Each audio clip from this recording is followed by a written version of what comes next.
Question और answer देख रहे हैं। ये ऑडियो फॉर्मेट और ऑडियो कोडेक्स पे क्वेश्चन आंसर्स हैं। एमसीक्यूज हम इसमें लेंगे, जनरल जो इंटरव्यू में पूछे जाते हैं, वाइवा वोसी में पूछे जाते हैं, सभी तरीके के हम इसमें सवाल लेंगे। विच of the following is not a valid file extension of an audio file? कोई भी फाइल होगी उसका डॉट में एक एक्सटेंशन होता है। जैसे अगर आप ये डॉट MP3 देख रहे हैं तो MP3 कहीं से आया होगा। ऐसे ही वेव है, मिड है, तो इसका उत्तर मैं आपको बता देता हूं, ये डॉट रार है जो कि वैलिड फाइल एक्सटेंशन नहीं है। वैलिड फाइल एक्सटेंशन अब देखिए MP3 ये क्या होता है? MPEG-1 ऑडियो लेयर 3, यानी कि ये ऑडियो फाइल फॉर्मेट है। वेव देखें तो wave front audio file format है, ये भी आपका ऑडियो फाइल फॉर्मेट है। इसी तरीके से अगर आप MID देखेंगे तो ये म्यूजिकल इंस्ट्रूमेंट डिजिटल इंटरफेस है, ये मिडी होता है, MIDI होता है, लेकिन क्योंकि एक्सटेंशन हमेशा 3 कैरेक्टर का होता है इसलिए हमने ये MID लिया। डॉट रार का मतलब ये होता है, जैसे अगर आप कहीं जाना चाहते हैं, कहीं ट्रैवल करना चाहते हैं, तो मैं आपको दिखा दूं कि आपको ट्रैवल करना है तो आप क्या करते हैं, घर का सारा सामान तो लेके नहीं जाते, एक बक्सा तैयार करते हैं, उसमें मैक्सिमम सामान को रख देते हैं और फिर ले जाते हैं। तो इसी तरीके से रार फाइल ये है कि आपके पास बहुत ज्यादा सामान है, बहुत ज्यादा कंटेंट है, इसको आप जिप कर दीजिए या फिर रार का यूज कर लीजिए। अच्छा, रार का फुल फॉर्म क्या हुआ? रार का फुल फॉर्म है रोशल आर्काइव कंप्रेस्ड फाइल। तो कंटेंट को आप बिल्कुल दबा दीजिए, एकदम कम कर दीजिए, और फिर जहां पर इसको ओपन करना है, जहां इसे यूज करना है, वहां पर इसको पहले हमने कंप्रेस किया, फिर इसको डिकम्प्रेस कर दीजिए। तो ये जो काम है ये कुछ और है, ये फाइलों का कंप्रेशन डिकम्प्रेशन होता है। यहां हम स्पेसिफिकली बात कर रहे हैं ऑडियो फाइल की, तो डॉट रार इसमें ऑड मैन आउट हो गया। From which of the following words does codecs is derived? Codec कहां से आया है? अब पहले मैं आपको बता दूं कि इसका जो उत्तर है, अगर आपने गेस कर लिया तो बहुत अच्छी बात है, वैसे इसका उत्तर है कोडर डिकोडर। अब ये लिया क्या, कहां से गया है? इससे पहले मैं आपको बता दूं, कोडेक का मतलब यही होता है कि आपके पास मान लीजिए आपने एक ऑडियो रिकॉर्ड किया या फिर वीडियो रिकॉर्ड किया या कोई भी फाइल बनाई। आप इतने बड़े जो ऑडियो रिकॉर्ड करते हैं वो बहुत बड़ी फाइल होती है, लेकिन ये जब इसको आप ट्रांसमिट करना चाहें या इसको अपने डिस्क पे रखना चाहें, ट्रांसमिशन और डिस्क में रखना चाहें, तो दोनों ही केस में आपको जगह ज्यादा मिलेगी, तो इसको छोटा करना पड़ेगा। तो कोडर डिकोडर का काम यही है। तो ऑडियो के बारे में हम संदर्भ में बात कर रहे हैं, तो एनकोडर डिकोडर मतलब ये है कि जो एनकोड करेगा, यानी कि जो बड़ी सी फाइल है इसको छोटा कर देगा। डिकोडर क्या होगा, जहां पर ये फाइल पहुंच गई छोटी सी, उसको फिर ये इसी साइज में दोबारा खोल देगा।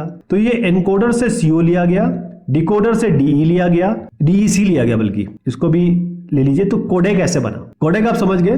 तो बेसिकली हो क्या रहा है, जब आपका कंटेंट आता है तो उसको छोटा किया जाता है। वो ये सारे जैसे आप इसमें आप क्वांटाइजेशन, सैम्पलिंग, सारी चीज ले लीजिए, वो आप अभी हम डीप में नहीं जाते हैं, लेकिन वो सब करने के बाद फिर उसके बाद आप दूसरी जगह पे यही इसी का रिवर्स प्रोसेस चला देंगे। तो कोडर डिकोडर का मतलब होता है कंप्रेशन डिकम्प्रेशन, छोटा करना, फिर उसको भेजना, फिर उसके बाद वहां पर जहां पर ये पहुंच गया वहां पर जाके इसे खोल देना। What type of coding is used for weakness of human years in audio compression? देखिए, जब आपको कुछ सुनाना हो या कंप्रेस करना हो, तो मैंने कुछ बोला, जैसे अभी मैं आपको बोल रहा हूं ना, कोई बातचीत कर रहा हूं, तो मेरा ऑडियो इस तरीके से जा रहा है, लेकिन कई सी जगह पे मैं शांत भी हो जाता हूं, फिर मैं बोलने लगता हूं, फिर शांत हो जाता हूं, फिर बोलने लगता हूं। तो ये जो शांति वाली जगह है, इसको तो हटाया जा सकता है ना, जब इसको आप सेव करें या एनकोड करें या ट्रांसफर करें, कंप्रेस करें, छोटा करें, तो ये भागी को तो हटाया जाएगा। आप इस पार्ट को हटा दोगे तो मेरी आवाज ही चली जाएगी, तो इसका मतलब मैंने जो चीज बोली वो तो सुनाई नहीं देगी।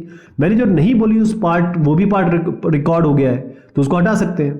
तो इसका उत्तर है परपीचुअल। परपीचुअल के लिए मैं आपको जरा एक चीज जरूर बता दूं, ये सब बताने से पहले, क्योंकि ये बहुत इंपॉर्टेंट साइंस का टॉपिक है। इंसान कितना सुन सकता है? देखिए, हाथी कहां तक सुन सकता है, डॉल्फिन या बैट कहां तक सुन सकते हैं, हम लोग जो सुन सकते हैं वो यहां से यहां तक, इतना ही है हमारी फ्रीक्वेंसी। यानी कि हम 20 हर्ट्ज से लेकर 20 किलो हर्ट्ज तक सुन सकते हैं। अगर आपको मैं कहूंगा 20 मेगा हर्ट्ज से में कुछ सुनाई दे रहा है, तो आप बोलेंगे नहीं साहब, मुझे सुनाई नहीं दे रहा, क्योंकि हमारी जो सुनने की रेंज है वो 20 से लेकर 20,000 हर्ट्ज, यानी कि 20 हर्ट्ज से 20 किलो हर्ट्ज तक है। इसके इधर अगर आपको आवाज आएगी, इसके इधर आएगी, तो आपको सुनाई नहीं देगा। इसीलिए देखिए, कुत्ते जो है बहुत अच्छे से सुन पाते हैं, हाथी उससे अच्छे से सुन पाता है। अगर लो फ्रीक्वेंसी हो, हाई फ्रीक्वेंसी हो, तो बैट यानी कि चमगादड़ सुन पाता है। तो यहां पर यही है, इसका उत्तर परपीचुअल है।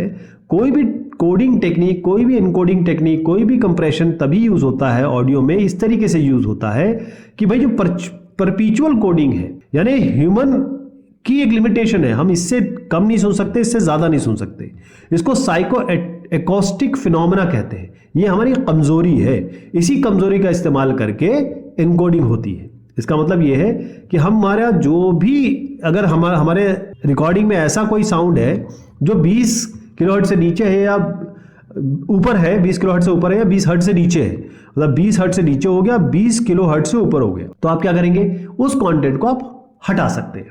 यही एनकोडिंग और कंप्रेशन की मेन स्कीम है। Digital audio broadcasting is more immune to noise. अब इसमें मैं आपको ये तो समझ में आ ही गया होगा, डिजिटल ऑडियो, पहले आप एनालॉग सुनते थे, आज डिजिटल देखिए इतना शानदार सुनाई देता है, नॉइज उसमें कम इफेक्ट करती है। लेकिन मेन कारण ये है, मेन चीज़ ये है कि ऑडियो सिग्नल्स अब डिजिटल सिग्नल हो गए हैं। हर चीज़ आप डिजिटली सुनते हैं, और डिजिटल में एक अच्छी बात ये होती है कि ये नॉइस इसमें बहुत कम, क्योंकि एनालॉग में तो नॉइस आएगी ही आएगी, डिजिटल में आप क्या करते हैं, नॉइस को हटा सकते हैं। तो इसका उत्तर है हाँ, बिल्कुल सही कहा आपने। अब मैं आपको बताऊं कि कभी भी कोई एनालॉग सिग्नल जो होता है, एनालॉग सिग्नल का मतलब समझ लीजिए, आप फ़ोन पे बात करते हैं ना, जैसे मोबाइल के फ़ोन पे बात करते हैं, या पहले जो फ़ोन ट्रेडिशनल लीगेसी फ़ोन हुआ करते थे, उन लीगेसी फ़ोन पे बात करते थे, वो एनालॉग सिग्नल थे। उस एनालॉग को, जैसे आपका कंप्यूटर है, अब उसमें जो आपका लगा होगा, मान लीजिए मॉडेम है, वो आपको एनालॉग में लाता है, लेकिन मॉडेम आपके इसको कन्वर्ट कर देता है आपके डिजिटल में। तो analogue to digital, digital to analogue, digital में सारी चीज़ें बहुत अच्छी हो गई हैं, अच्छी हो जाती हैं। यहाँ पर भी आप देखेंगे अगर नॉइस आती भी है तो इसको हम रिस्टोर कर सकते हैं, इसलिए इम्यून है नॉइस से।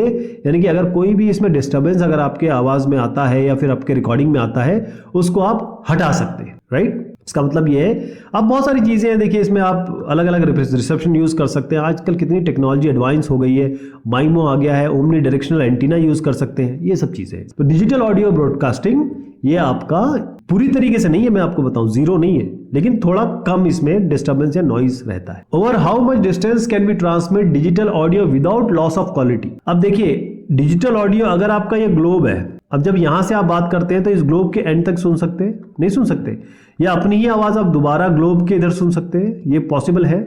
आप जब कम्युनिकेशन करते हैं बड़े बड़े सैटेलाइट से, तो कितनी दूर दूर तक आपकी साउंड वेव जाती है ना। इसका मतलब ये है कि अगर डिजिटल ऑडियो है तो आप इसको इनफाइनाइटली भेज सकते हैं। इनफाइनाइट कोई रिस्ट्रिक्शन क्या है, रिस्ट्रिक्शन आपके साइज में है, मतलब डिस्क स्पेस में है, रिस्ट्रिक्शन आपके जो भेजने के तरीके हैं उसमें है, मेमोरी जो डिवाइसेस है उसमें है, हार्ड ड्राइव्स में है, SSDs आ गई हैं, अब आराम से आप डिजिटल ऑडियो भेज सकते हैं, जितना भी दूर चाहे उतना भेज सकते हैं। ये पूरी लिमिटेशन आपके रिसोर्सेज की है।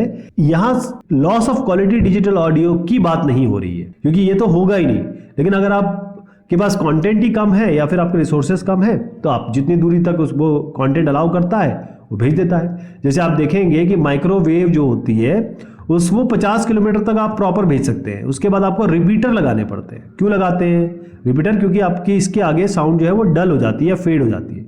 रिपीटर इसको एनर्जी देता, फिर ये जवान हो जाते हैं, फिर आगे बढ़ जाते हैं ये sound waves. What is the full form of PCM, और पीसीएम होता क्या है? पल्स कोड मॉड्यूलेशन है। इसका उत्तर मैं आपको बता दूं पहले, ये है पल्स कोड मॉड्यूलेशन। अब इसको समझने से पहले आपको ये समझना होगा कि आपकी जो साइन वेव टाइप की इनपुट आती है, यानी कि आपका अगर एनालॉग सिग्नल है या फिर आपका सिग्नल ऐसा है जो कि पूरी तरीके से उसमें नॉइज भी है, आवाज भी है, म्यूजिक भी है, बैकग्राउंड स्कोर भी है, सब कुछ है, तो आप करते क्या है कि इसको आप सिग्नल पल्स कहेंगे, है ना।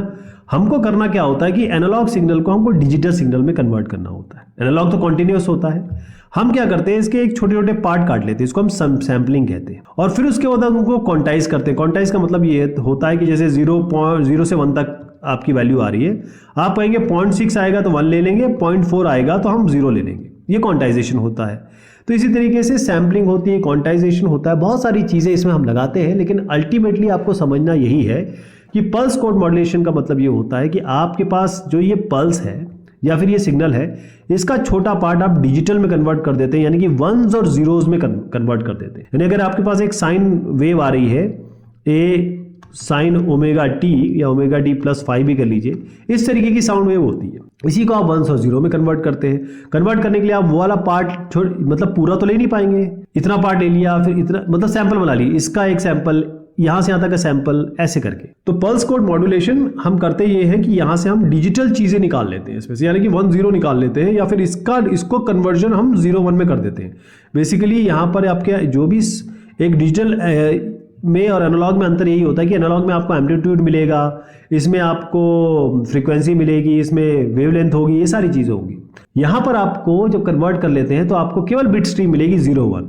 तो पीसीएम या पल्स कोड मॉड्यूलेशन एक डिजिटल तकनीक है जिसमें हम सैम्पलिंग करते हैं, या हम करते यहाँ है, हमारे पास जैसे 10 अमरूद है या सेब है, एक को या दो को निकाल के देख लिया अच्छे हैं कि नहीं, बाकी हम बोल देंगे 8 हमारे बढ़िया हैं।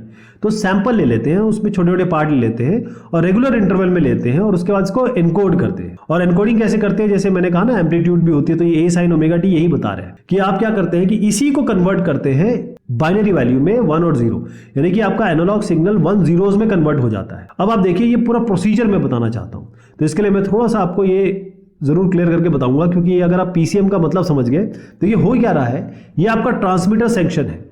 ट्रांसमीटर सेक्शन जहां से चीजें जा रही है ये आपका पीसीएम यानी पल्स कोड मॉड्यूलेटर का सर्किट है। यहां पर आप पहले सैम्पलिंग करेंगे, यानी कि छोटे छोटे पार्ट ले लेंगे, उनको एक पर्टिकुलर वैल्यू दे देंगे क्वांटाइजेशन, उसके बाद फाइनली उनको जमा करके दबा देंगे, प्रेस कर देंगे, वो इनकोडर होता है।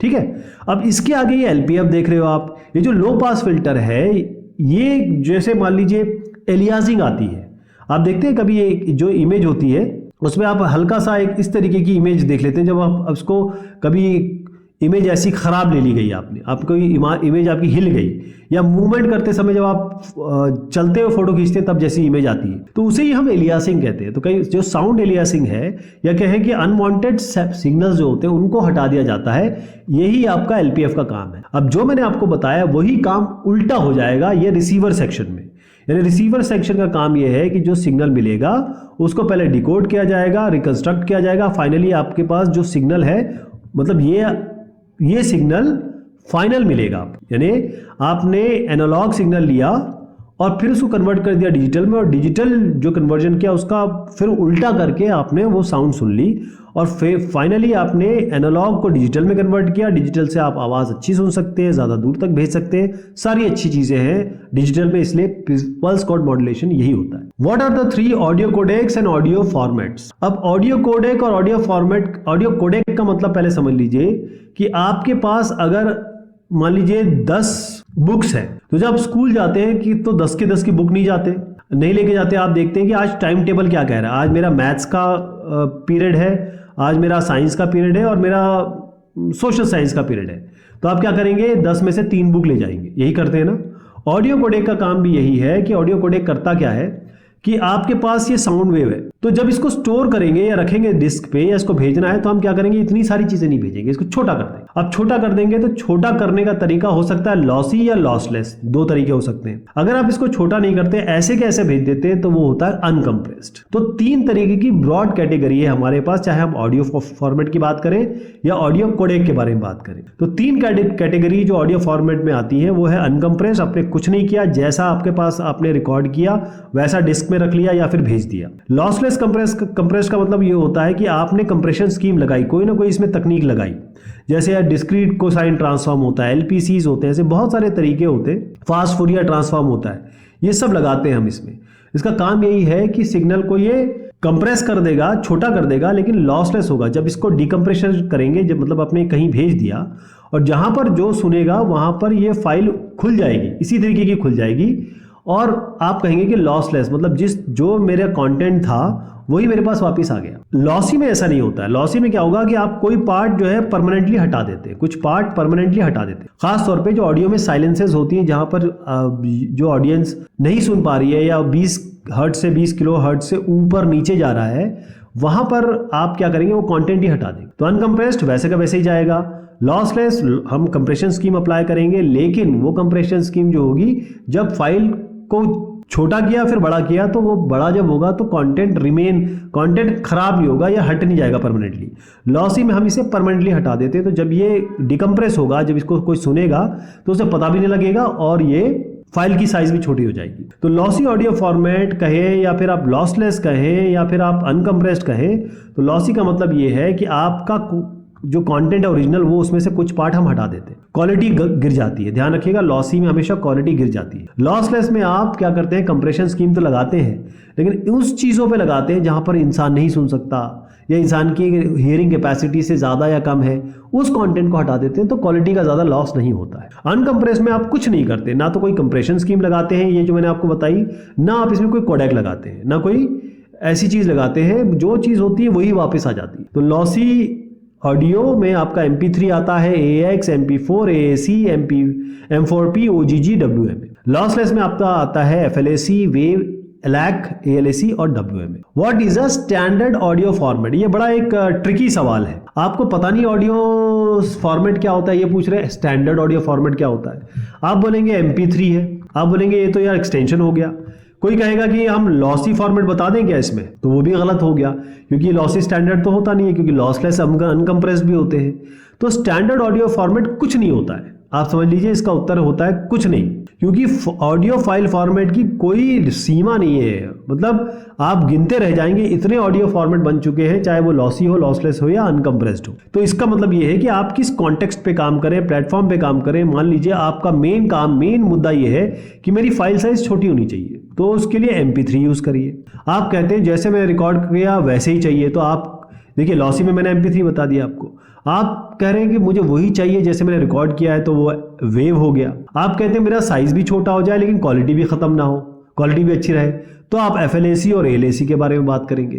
तो स्टैंडर्ड ऑडियो फॉर्मेट कुछ नहीं होता है। ये वैसे तो ब्रॉड कैटेगरी में आप इसको लॉसलेस, लॉसी और अनकम्प्रेस्ड बोल सकते हैं, बट ये ध्यान रखिएगा स्टैंडर्ड ऑडियो फॉर्मेट कुछ नहीं होता। Is wave lossless? क्या वेव फाइल, ठीक है, वेव ऑडियो जो होती है, क्या वो लॉसलेस होती है? देखिए पहली चीज तो बता दूं, वेव होता क्या है। वेव जो है wave form audio file format है। वेव फॉर्म मतलब ये जो वेव है यहीं से लिया गया है, wave form audio file format. अब ये कैसे आया? IBM और माइक्रोसॉफ्ट दोनों साथ में मिले, उन्होंने कहा साहब एक हमको लॉसलेस फॉर्मेट बनाना है और हमको कंप्रेशन भी चाहिए, लेकिन हम ये चाहते हैं कि हमारी ऑडियो क्वालिटी भी कॉम्प्रोमाइज ना हो, तो वेव हो गया ये। अब ये देखिएगा कि ये लॉसलेस है, यानी कि अगर आप जब इसे इनकोड करेंगे, यानी कि इस तरीके का है, आपने केवल वो पार्ट हटा दिए जो ह्यूमन कैपेबिलिटी, यानी कि हम 20 हर्ट्ज और 20 किलो हर्ट्ज के बीच में सुनते हैं, उसके इधर और उसको उधर नहीं सुन पाते, उस पार्ट को हटा दिया, है ना। जैसे आप ये कह सकते हैं कि कोई जगह है जहां पर साइलेंस है, वो पार्ट हटा दिया। तो ये जो वेव है लॉसलेस तो है, लेकिन काम ऐसे करता है कि जब इसको आप ओपन करेंगे, यानी कि इसको, ये तो डिकम्प्रेशन इनकोडिंग का बता दिया, डिकोडिंग जब करेंगे, डिकम्प्रेशन जब करेंगे, तो आपको वही फाइल मिल जाएगी जो आपने इनकोड की थी। मतलब लॉस भी नहीं होगा ऑडियो क्वालिटी का। और मैं आपको बता दूं कि ये जो पहले सीडीज आया करते थे ना, उसका ये वेव एक स्टैंडर्ड इनकोडिंग फॉर्मेट था। तो इसका मतलब ये है, इसका उत्तर वेव कंप्रेस्ड है, अनकंप्रेस्ड है और लॉसलेस है। इसका मतलब ये जो कह रहे हैं वो सही है। हाँ, वेव लॉसलेस है, लॉसी नहीं है, ये ध्यान रखिएगा। इज वेव और FLAC बेटर? इन दोनों में से बेटर कौन है? अब वेव, जैसे wave form audio file format होता है, अब इसको क्या किया, IBM और माइक्रोसॉफ्ट ने दोनों ने साथ मिलकर बनाया। उन्होंने कहा हमें एक ऐसा वेव फाइल फॉर्मेट चाहिए जो लॉसलेस भी हो और जो अनकंप्रेस्ड भी हो, दोनों ही चीज़ें चाहिए। तो IBM और माइक्रोसॉफ्ट ने बना दिया इसको। अब जैसे मैंने बताया कि भाई लॉसलेस भी है, अनकम्प्रेस्ड भी है, CDA का एक ये डिफैक्टो स्टैंडर्ड बन गया, तो बहुत शानदार, हम भी इसे यूज़ करते हैं, सारे विंडोज़ वाले इसे यूज़ करते हैं, बहुत पॉपुलर है, आज भी पॉपुलर है, आज भी फाइलें इसी में आती हैं। अगर आपके पास जगह की कोई कमी नहीं है तो वेव बेस्ट है। लेकिन जहां तक हम FLAC के बारे में बात करते हैं, ये फ्री लॉसलेस ऑडियो कोडेक है। मतलब ये अगर लॉसलेस है वेव, तो FLAC या फ्लैग भी फ्री लॉसलेस ऑडियो कोडेक, ये भी आपका लॉसलेस है। ठीक है जी, मतलब दोनों में ही ना क्वालिटी का नुकसान हो रहा है, ना ही आपके कंटेंट का नुकसान हो रहा है। बट इसमें एक चीज है कि इसकी लॉसलेस की तकनीक इस तरीके की है कि अगर मान लीजिए वेव फाइल का साइज मैं इस तरीके से लिखूं, या मान लीजिए AIFF भी वेव के जैसा ही होता है, इन दोनों, ये दोनों है ना, इसका आधा साइज हो जाता है। यानी कि अगर ये वेव फाइल 10 MB की है, तो वेव फाइल अगर 10 MB की है, तो FLAC की फाइल होगी आधा, 5 MB की। ये FLAC का फायदा है, समझ गए आप। तो अगर आप ऑडियो क्वालिटी के बारे में देखें या उसके संदर्भ में देखें, तो इन दोनों में डिफरेंसेस कुछ भी नहीं है, बिल्कुल एक जैसे हैं। जो सबसे बड़ा फैक्टर आता है वो है फाइल का साइज, जैसे मैंने बताया आधा हो जाता है। और क्योंकि वेव अनकम्प्रेस्ड है, तो आपको बहुत सारी जगह चाहिए वेव को रखने के लिए। अब मैंने कहा ना 100 MB की फाइल अगर वेव की है तो इसको 5 या 6 या 10 MB तक MP3 कर देता है। तो MP3 तो लॉसी होता है, हमको तो लॉसलेस चाहिए। तो FLAC उसकी जगह पे उसकी जगह लेता है। वो कहता है कि हम चीजें खराब भी नहीं करेंगे और जगह भी कम देंगे। तो FLAC यहां फायदा करता है। How many bits is good audio? अब एक बड़ा सवाल है कि भाई जब हम किसी भी ऑडियो के बारे में बात करते हैं तो उसमें सैंपल डेप्थ आता है, सैंपल रेट आता है, ऐसे बिट रेट आता है। ये सारी चीज़ें गवर्न करती हैं कि ऑडियो की क्वालिटी क्या है, ऑडियो की क्वालिटी अच्छी है, बुरी है, कैसी है। तो जितना अच्छा ये सारी चीज़ें होंगी उतनी अच्छी आपकी ऑडियो होगी। अब मैं आपको यहाँ इनका चेहरा दिखाता हूँ, आपको ये ज़्यादा अच्छा लग रहा है कि ये ज़्यादा अच्छा लग रहा है? आप क्लियरली बता देंगे कि ये ज़्यादा अच्छा लग रहा है। क्यों? क्योंकि इसमें कलर्स बहुत ज़्यादा है, कलर का पैलेट बहुत ज़्यादा है, कॉन्टेंट बहुत ज़्यादा है। जैसे आप HD देखो, आप एक नॉर्मल वीडियो देखो या अल्ट्रा HD वीडियो देखो तो आपको ये ज़्यादा कंटेंट दिखाई देगा इसमें, तो साइज़ भी बड़ा होता है इसमें। तो यहाँ पर सारी बात आती है सैंपल डेप्थ या सैंपल साइज या सैंपल प्रिसीशन की। ये जो ऑडियो होता है उसके अंदर लेवल ऑफ डिटेल कितना, जब आपने ऑडियो रिकॉर्ड किया तो कितने बिट में रिकॉर्ड किया इसको, तो लेवल ऑफ डिटेल ये बताता है। तो अगर मैं आपसे कहूँ कि मेरी 8 बिट की इमेज है तो इसका मतलब 2 की पावर 8 का कलर पैलेट है इसका। ऐसे मैं आपसे कहूं कि एक इमेज मेरी 16 बिट की है तो 2 की पावर 16 इसका कलर पैलेट हो गया, यानी कि 2 की घात 16 कलर्स हम इसमें दिखा सकते। यही बात आती है ऑडियो में। ऑडियो में भी बिल्कुल एग्जैक्टली सेम चीज है कि जितना ज्यादा हाई डेप्थ होगा, मतलब अगर मैंने अभी नंबर बताऊंगा मैं आपको, लेकिन उससे पहले समझ लीजिए कि जितना ज्यादा बिट डेप्थ होगा उतना, जितना ज्यादा बिट कंटेंट होगा उतना ज्यादा आपकी अच्छी ऑडियो होगी। तो अगर आप एक कंज्यूमर हैं, घर पे बैठे हैं, नॉर्मल यूजर हैं, तो आपके लिए 16 बिट काफी है, यानी कि 2 की पावर 16 आपके नंबर ऑफ बिट्स होंगे जो आपने रिकॉर्ड किया और 2 की पावर 16 तक कंटेंट आ जाएगा उसमें। लेकिन अगर आप प्रोफेशनल यूज करते हैं, अगर आप म्यूजिशियन हैं या कोई mixing, recording, mastering, professional video editing करते हैं, तब आपको कम से कम 24 बिट सही रहेगा। तो कितना आपको मिल जाएगा इसमें? 2 की पावर 24। ये एक अच्छा नंबर होता है, बहुत ही अच्छा नंबर होता है। तो ये बात हुई हमारे क्वेश्चन एंड आंसर की। हमने कोशिश की कि इधर उधर से जितने भी बन सकते हैं नॉर्मल क्वेश्चंस वो हम यहाँ पर देखें और डील करें और आपको फायदा हो। बहुत शुक्रिया।